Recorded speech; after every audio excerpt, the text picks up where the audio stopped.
uma apresentação rápida aí, né? Quem sou eu? Sou mineira de Monte Sião, acho que algumas pessoas talvez já tenham passado por lá, comprado umas malhas. Sou mineira, bem mineira mesmo, aquela porteira. Vim parar aqui em São Paulo, acabei perdendo um pouquinho, mas se eu volto, eu passo a divisa, já voltou o sotaque. Casada com filho pet, né? Não sou mãe de ser humano ainda, mas me considero mãe de pet. Matemática, né? Sou matemática de formação. Estou aqui na Clear já há 9 anos, atualmente como head da área de Analytics da Clear. Constantemente desafiada pela gestão de risco de fraude. Então, assim, constantemente, todo dia, toda hora. Não tem, acho que é difícil ter um dia em que eu não me sinto desafiada com esse propósito da gestão de risco. Apaixonada por gestão de pessoas, e eu acho que eu falo que me tornar gestora de pessoas me conectou muito com a minha herança professorinha. Assim, porque quando eu comecei a fazer faculdade, tinha certeza absoluta que ia ser professora acadêmica, depois vim parar aqui, entrei no mundo executivo, nunca mais saí, mas me tornar gestora de pessoas me conectou muito com esse gosto, essa realização, né, de formar, de ensinar.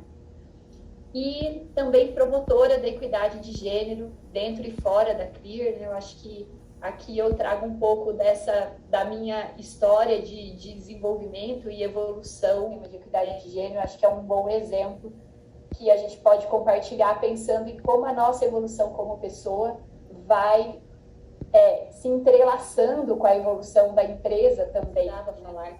Então, eu preparei um pouquinho dessa história aqui para dividir com vocês. E adoro um bom livro, tá no meio do mato, música, meu marido é músico, então, adoro música de todos os jeitos possíveis. E viagens também, sempre muito bom conhecer uma cultura nova, um lugar novo. E eu costumo dizer que o profissional é uma pessoa, né? Então, antes do profissional existe a pessoa. E eu gosto muito de uma analogia para esse valor, né? O profissional é uma pessoa que enxerga, né? Enxerga a pessoa aqui fora e o profissional aqui dentro, né? Então, o profissional é uma bolinha aqui dentro de uma bola maior, que é a pessoa.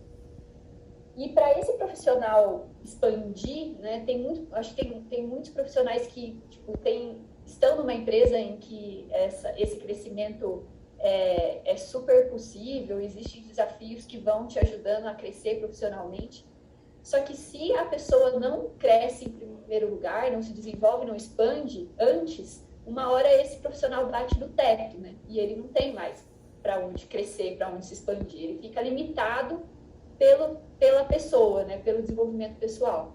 Então, eu costumo usar essa analogia para contar como eu vejo a cultura da Clear. Acho que a cultura da Clear Sale é uma cultura que convida todos nós a nos desenvolvermos primeiro como pessoa, porque dessa forma a gente só está abrindo espaço para esse profissional que mora ali dentro crescer, se desenvolver cada vez mais. Como eu me conectei com a diversidade, porque eu comentei, eu tenho 36 anos, e eu acho que eu me conectei com a diversidade há uns 6 anos atrás, assim, há pouco tempo, e eu já estou na Clear Sale há 9 anos, né? E eu acredito muito que foi a cultura da Clear Sale, todo o convite de autoconhecimento, de reflexão, de troca, que me fez olhar diferente para isso, que fez me enxergar diferente dentro do tema da diversidade. E aí, na mesa, assim, logo que eu comecei a trabalhar, né, matemática já tem, né, geralmente já é uma carreira mais masculina, logo que eu comecei a trabalhar em equipes também super analíticas, muitas vezes eu fui a única mulher na mesa, na Clear também, muitas vezes eu fui a única mulher na mesa. E era normal, era só a vida, era assim, estava tudo bem, não via nenhum problema nisso. Que quando você é a única mulher na mesa, é muito mais difícil de você se conectar pessoalmente, porque os gostos são outros, porque as afinidades, né, são muito menores com homens do que com mulheres. E eu também, depois de um tempo, eu comecei a perceber que não é tão confortável estar num ambiente em que você é a única mulher, né? E acho que uma analogia legal talvez várias mulheres possam se identificar aqui, mas uma analogia legal para que homens também se identifiquem é: imagine que você vai todo dia trabalhar num lugar em que só tem mulher. Aí você abre a porta da sala de reunião, só tem mulher, aí você vai almoçar, só tem mulher, né? Então, quão confortável isso é, né? Então, por muito tempo foi normal, foi a vida, eu não me importava, não deveria ser tão normal, né? Talvez eu pudesse, as coisas pudessem ser um pouco mais naturais para mim, se eu tivesse outras mulheres ali no grupo também para trocar. Indo para um próximo ponto, Deia, eu me vi muitas vezes a minha aparência, né, ou a minha simpatia, muitas vezes parecia ter mais valor para o trabalho do que o fato de eu ter feito uma faculdade, uma graduação de 4 anos, ter mestrado e ter toda uma experiência já em gestão de risco, sendo menos valorizada do que a minha aparência ou o jeito como eu me colocava, né? A Fernanda fala tão bonitinho e tal. Então, isso também não era um problema, né? E depois de um tempo, eu começo a olhar para isso, começo a me perguntar, mas por que isso tem mais valor, né? Por que a forma como eu me visto ou como eu falo, isso tem mais valor do que todo o tempo que eu estudei, que eu me dediquei para acumular um conhecimento, que é o que eu uso para fazer bem o meu trabalho. E não, como o Pedro falou, né, Pedro? É difícil a gente desconectar profissional e pessoal da CLIA. Então, um exemplo pessoal, quando eu comecei a morar com o meu namorado, né, hoje somos casados, mas no começo a gente começou a morar juntos e tal, eu tive infinitas DRs sobre lavar roupa com meu marido, infinitas, porque ele falou: a gente vai morar junto, a gente vai dividir tudo, e aí dividir tudo é tudo, então divide a louça, divide a roupa, né? E quem diz que é fácil, né? Quem diz que para eu, que era uma mulher, que cresci numa família em que resolver isso, quem diz que é fácil você se posicionar, mudar o seu jeito de pensar e dividir e lavar a roupa com o marido? Então foram infinitas DRs, porque eu combinava um jeito com ele, depois eu ia lá e bypassava o combinado. A gente combinava de outro, eu ia lá e bypassava de novo. Resumindo, eu percebi, né, o quanto esse pensamento machista existia dentro de mim mesma, né, que não conseguia entender aquela tarefa como uma tarefa que não era da mulher da casa, e sim do casal. Um outro exemplo, né, o momento em que você se viu um pouco nesse dilema, eu ainda não tenho filho, escolhi não ter filho ainda, nem sei se eu vou ter na prática, mas em algum momento eu me peguei nesse dilema. E aí, de repente, eu olho para o lado e não vejo nenhum dos meus pares sofrendo com isso, né? Por que a mulher tem que sofrer com isso? Então, muitas das trocas que a gente teve dentro da ClearSale, várias conversas, discussões, não necessariamente sobre esse assunto, mas de autoconhecimento mesmo, foi me levando a pensar que não é justo só a mulher ter que sofrer com essa escolha. Por que só a mulher sofre com essa escolha? Né? O filho é dos dois, né? Por que só a mulher? E aí eu estou contando a minha história de conexão com o tema, tá, pessoal? Então, são muitas fichas caindo ao longo de muitos anos, não é de uma hora para outra. E aí, já começando a falar um pouquinho da Clear, né? Então, eu estou lá dentro da Clear, pensando tudo nessas fichas, algumas ações de pesquisa de clima, se eu não estou enganado. E aí uma pessoa do time perguntou assim: a gente entende a diversidade como um diferencial tão grande da Clear, de fato a ClearSale sempre foi muito diversa, assim, com pessoas, enfim, com várias opções sexuais, raça, enfim. A gente enxerga a ClearSale tão diversa, mas será que ter diversidade e respeitar a diversidade é suficiente? Ou tem mais o que a gente fazer, né? E aí essa foi uma ficha que começou a cair, assim, ter diversidade não é suficiente, porque a ClearSale hoje, com 3.000 pessoas, na época talvez com umas 1.500, eu acho, é uma representatividade da sociedade, né? Ela é uma amostra da sociedade. E a gente sabe o quanto existe preconceito, né, com a diversidade fora da Clear. Então, se a gente não faz nada diferente lá dentro, também deve existir dentro da Clear. Então, a gente começou a ter essas reflexões e começou a pensar o que a gente por onde a gente começa, né? O que a gente pode fazer diferente de simplesmente respeitar a diversidade? Comecei a me sentir à vontade para falar de equidade de gênero. Eu entendi que era uma discussão importante e que, como uma das líderes da empresa, eu poderia me posicionar, né, sobre isso e poderia puxar, trazer reflexões importantes para a mesa e ajudar também a empresa a trilhar esse caminho evolutivo em relação às questões de diversidade, especificamente de equidade de gênero. Foi quando eu me dei conta que a gente não está falando de defender que as mulheres têm os mesmos privilégios que os homens. Eu me sentia muito assim até a certa altura do campeonato, né? Advogando em causa própria, em alguma medida, os mesmos direitos, né? Às vezes são direitos básicos, por exemplo, de você se sentir 100% confortável no ambiente que você está, o direito de poder se vestir como você quer, o direito de resolver ter filho sem parecer que você é um peso, né, um custo a mais para a empresa, enfim.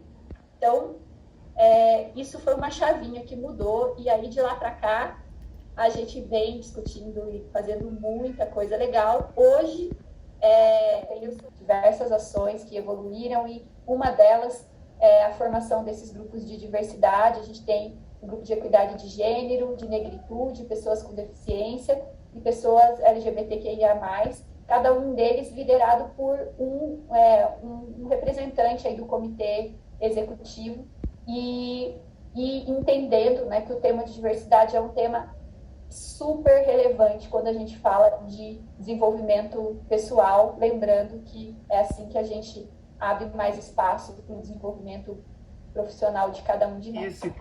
Fala um pouquinho de você, Vanessa, vai lá. Sim, não, claro, eu sou Vanessa, né, sou da Terne, sou do Rio, sou carioca, trabalho na siderúrgica, né, sempre trabalhei em indústria, sou gerente da área de talent na Terne Brasil, sou psicóloga, sou mãe da Rafaela de 6 anos, casada com o Rafael, deixa eu ver mais o que, enfim, acho que é isso, né, assim, falando de quem sou eu, né.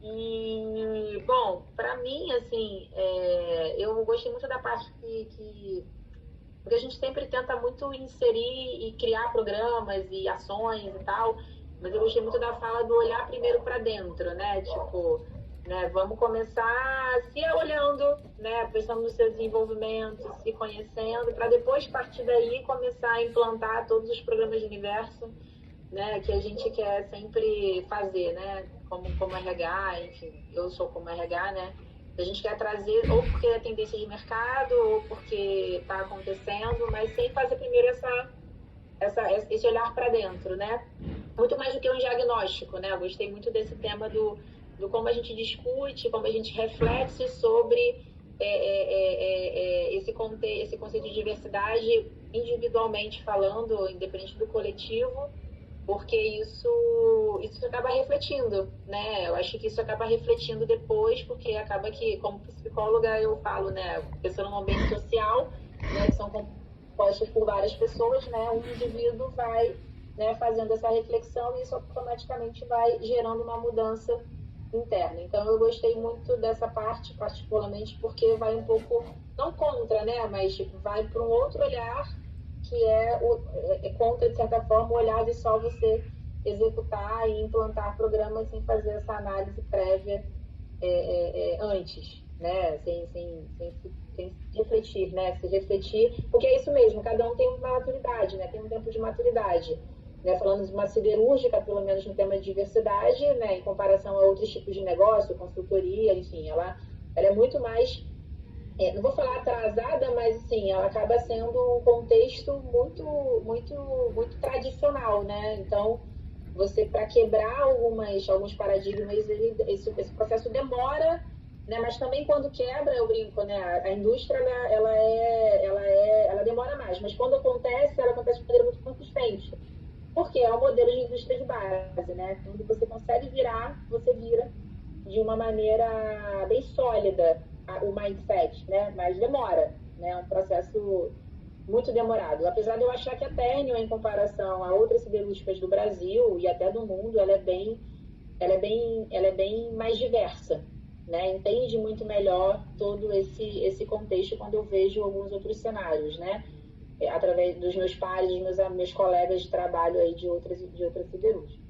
Bom, acho que eu posso compartilhar isso para não pegar muito. É claro que a gente tem, mas quem faz as coisas acontecerem de verdade são as pessoas através das suas histórias de vida, compartilhando o que é relevante para elas. Então, através de dinâmicas em que a gente abre espaço para as próprias pessoas da empresa se conectarem, né, umas com as outras, essa evolução pessoal acontece assim, naturalmente, sabe? Então, eu acho que também entender que não é só um programa de RH, né?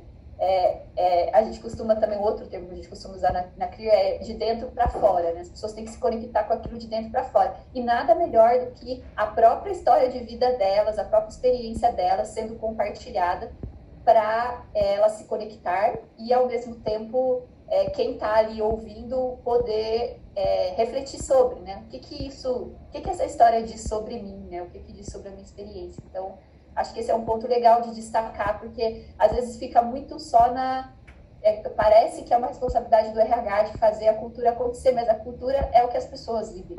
Então, acho que um dos nossos segredos, eu diria assim, é ter encontrado uma forma de engajar as pessoas do time. Para dar uma ideia, tem estagiário da empresa que prepara um workshop para 500 pessoas que se inscreverem a assistir, sabe? Então, é muito de dentro para fora mesmo, assim, e aí a cultura vira o que as pessoas estão vivendo, né? Então, acho que esse é um ponto legal para acrescentar aí, dado a troca que você trouxe.